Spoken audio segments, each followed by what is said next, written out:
Well, once again, I was on the internet. I pay for that bill every month. I might as well go on it. That's my thought. That's my thought process. But anyway, I was looking for the 12 best foods to eat in the morning. Mind you, I don't eat a breakfast in the morning. I usually don't eat till 1 or 2 o'clock. But there's a lot of you out there, you silly, silly people. No, you're the normal ones that eat breakfast, lunch, and dinner. I just eat a brunch and a dinner. But these are the 12 best foods to eat in the morning. And it tells you that despite what you have heard, eating breakfast isn't necessary for everyone. That's me. That first line caught me, and I thought, I'm reading this article because they're talking to me. They said, in fact, skipping breakfast may be better than eating unhealthy breakfast foods. I don't eat a breakfast food per se, but I've been known to have cold pizza in the morning.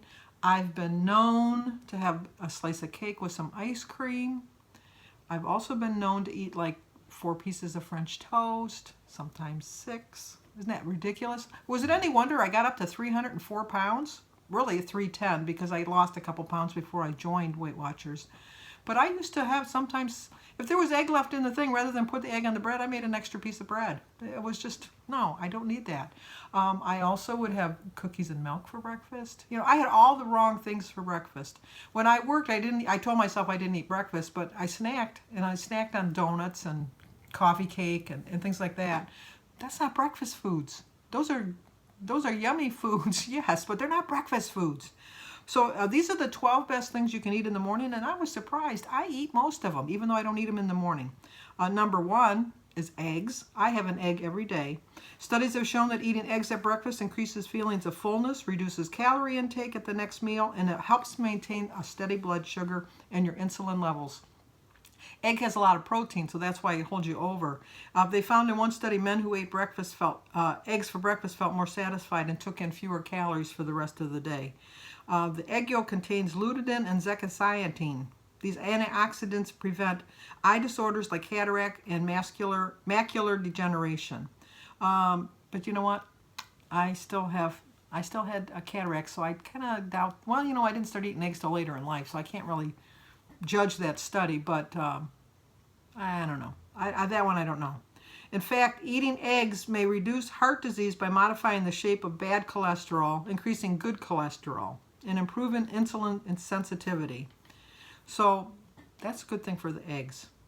And you can use eggs just about anything. You can make it like a scrambled egg, a poached egg, a fried egg, a hard-boiled egg, French toast with eggs. You can use it all the time. Now this I don't use, but Greek yogurt. It is made by straining whey and other liquid from milk curds, which produces a creamier yogurt that is more concentrated in protein. Once again, they're talking about protein. Protein's going to fill you up, and it's going to keep you more satisfied to your next meal. Coffee. I don't drink coffee, but I do drink tea. It's high in caffeine, which has been shown to improve mood, alertness, and mental performance. But there was a study yesterday on the news that said that you can get too much and you get a caffeine overdose. But I don't think I'm anywhere near that. When I have my pot of tea, which you see I have a cup of tea and a pot of tea, what I do is I put the tea bag in the cup and I brew the cup of tea. Then I put the tea bag in the water that's in the pot, and then it's a little bit weaker, but it gets me through. So I probably end up having I would say probably 3 or 4 cups of tea, but it's all from the same tea bag. So I'm just wondering how the caffeine works with that. And then oatmeal. I love oatmeal. I used to just load it with sugar and brown sugar, but now I just eat it plain with just a little bit of milk. It's one of the best breakfast choices for cereal lovers. Beta-glucan is a fiber that promotes feelings of fullness. And oats are rich in antioxidants, which produce fatty acids. So they protect the fatty acids from becoming rancid, and they benefit your heart health, and they decrease your blood pressure. And I don't eat this either. Chia seeds. I don't eat seeds too much because I have diverticulosis, and seeds are my enemy. So they say that what's more, it's a protein of the fiber in the chia is a viscous fiber, which absorbs water, increasing the volume of food moving through your digestive tract, and it helps you keep full and satisfied. And then the next thing they tell you are, guess what? Something I have every day. Berries! I knew it. I knew it. Berries are delicious. You didn't have to tell me that. I knew that. And they're packed with antioxidants. Popular items such as blueberries, which I do not like. I do not like a blueberry. I do not like it, Sam. I am. Oh well. Anyway, I do not like blueberries, but I like raspberries, strawberries, and blackberries, which I have almost every day. They're lower in sugar than most fruits, yet they're very high in fiber. In fact, raspberries and blackberries provide an impressive 8 grams of fiber per cup. So that's pretty good. What's more, a cup of berries contains only 50 to 85 calories depending on the type of berry that you're using. And berries have been shown to reduce markers of inflammation, prevent blood cholesterol from oxidizing, and keep the cells lining your blood vessels healthy. I knew there was a reason I like my berries. I just knew it. A good way to add berries to your breakfast, other than the way I do them, is just to eat them, is to add them with Greek yogurt or cottage cheese. You know what? The only kind of fruit I really like with cottage cheese is pineapple. I love a pineapple and cottage cheese. Nuts. I know they're high in calories, and you're going to say, oh my gosh, there's so many points, there's so many points. They're very filling, and you can afford the points sometimes. If you figure it into your program, you can really do it. They're a great addition to your breakfast as they're filling, and they help prevent weight gain. Even though nuts are high in calories, studies show you don't absorb all the fat in them. In fact, your body only absorbs about 129 calories of a 1-ounce serving of almonds. So that's not bad, 129 calories. That's not bad at all. Furthermore, nuts have been shown to improve heart disease risk factors, reduce insulin resistance, and decrease inflammation. And all types of nuts are very high in magnesium, potassium, and heart-healthy monosaturated fat. You know, you always hate to hear the word fat, but sometimes you do need fats in your system. You just need them, you know, to get things moving, if you know what I mean. I don't like this. I love my tea. I'm not a big fan of green tea. Green tea is one of the healthiest beverages on the planet. I just can't get into it. I've tried more than anything. It does contain caffeine, which improves your alertness and mood, along with raising metabolic, metabolic, metabolic. Well, you know what I mean, right. Green tea provides only 35 to 70 milligrams of caffeine per cup, which is about half the amount of coffee. It also contains an antioxidant, which may protect your brain, nervous system, and heart from damage. So that's another healthy thing. And this is another thing I don't have. Give me a chocolate shake, I'm right there. This is a protein shake. I know all of you drink those Premier Protein shakes, and I don't see the fascination with them. They're not for me. They're just not. Now, bring me to the Dairy Queen, give me a chocolate malt, give me a chocolate shake, go to the Steak and Shake. I can go to the shake there and get a shake there, but a protein shake, no. But all those other shakes, pretend I didn't say that because, but you know what? If you figure them into your pros, but that would be the only thing you could have for the day, because I think a shake is like 25 points. So if you really want to shake, you're going to have that on with your weeklies, because or else not eat anything for the rest of the day, and that's not good. But several types of protein powder can be used, including whey, egg, soy, and pea protein. However, whey protein is absorbed more quickly by your body, so you have to remember that. And one study shows comparing 4 high-protein meals found that the whey protein meal reduced appetite the most and led to the lowest calorie intake at the next meal. In addition, whey protein can help lower blood sugar levels when consumed as part of a carb-containing meal. And it can also preserve muscle mass during your weight loss and aging. Yeah, I have to work out a little bit more. I got to lift my weights a little bit more because I'm losing my muscle tone, and I have to I got to get like Popeye. Dun, da, da. No, Popeye. I forget what Popeye's song is. I know that when you eat the spinach, but I can't remember it. I'll have to think about that one. I'll have to think on that one. Number 10 is fruit. Fruit can be a delicious part of a nourishing breakfast. You can eat any kind of fruit. You can have melons, apples, oranges, grapefruit. I mean, I have a grapefruit every day. I'm very fortunate that even though I take medication, it doesn't interfere. The grapefruit doesn't interfere with my medication, because I have checked with my doctor, and I have checked with my pharmacist just in case my doctor was just saying that. I think I checked it the other way around. I think I checked with the pharmacist and then with the doctor. But anyway, they said that the medication I'm taking, I can do it, but I know a lot of people can't.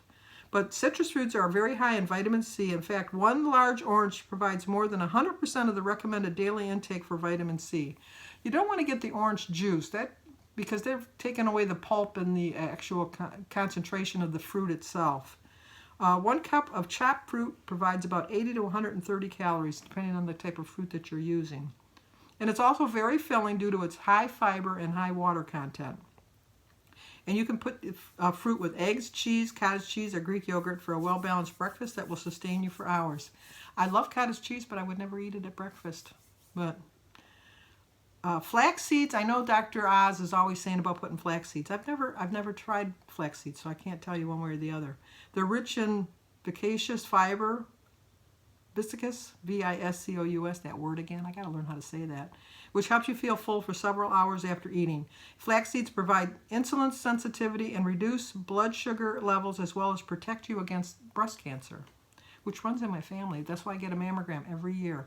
Get a mammogram, ladies, every year. It's a little uncomfortable, I understand, but you know what? It'll save your life. It really will. I had a scare probably about 2 years ago that, I went every year for my, I came back fine. And then they came back and they said, no, you have to go back and have it done again. So I went and had it done again. And then they said, no, we need you to come back one more time. So now I'm getting a little bit worried. So then I went back the next time, and then they said, can you come back so we can do an ultrasound on it? So then they came back and did an ultrasound, and they did find something. And I was devastated. I was just absolutely devastated.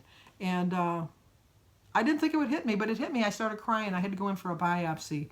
And it just hit me like a brick wall. And when I went to do the biopsy, when they were going to take the sample, and they went to, like the little needle or whatever they used to get it out, they found out it was just like a fiber thing, or it was whatever it was. It bust. It wasn't a lump or anything like that. It wasn't cancerous. So they put a little pin in there so that the next time I do my mammogram, it would show, the pin would show. If it showed up again, they would just know it's like a, I don't know I forget what they called it. But anyway, it wasn't cancer, and it wasn't a lump in anything, but it was a scare. It really was a scare. And Jim went with me, and, it was just, we were both really worried. But, praise to God, it was fine. But, so every year when I get my mammogram, they see the little dot, and then they look at the chart, and they, oh, yeah, you had an incident there. But you're fine now, you're fine. So I've had 3 years that I've gone since then, and I've had no problems. But, and the number 12 thing is cottage cheese. I love cottage cheese, but like I said, I don't have it for breakfast. And they say cottage cheese is a fantastic breakfast food. It's high in protein, which increases your metabolism, produces feelings of fullness, and decreases levels of the hunger hormone. In fact, cottage cheese has been shown to be just as filling and satisfying as eggs. I do believe that, but I'd rather have the eggs. Full-fat cottage cheese also contains, I can't even pronounce the word, but it's CLA, which may promote weight loss. And 1 cup of cottage cheese provides an impressive 25 grams of protein. I use the 4%. I don't like the low fat. I don't like the fat-free. I use the 4% fat cottage cheese. So, and like I said, I'm living my life. I'm eating what I want to eat. I'm not eating diet foods. I'm eating normal, everyday foods that you find. Not to say that if you like low-fat foods and you like fat-free foods and all that, more power to you. I don't like it. I like a full cheese. I'll drink a 2% milk because it just tastes just as fine with me, 2% or full milk. But I'm going to eat what I want to eat. I'll figure it into my points. If it's a slow journey, it's a slow journey. I'll get there. It just takes me a while.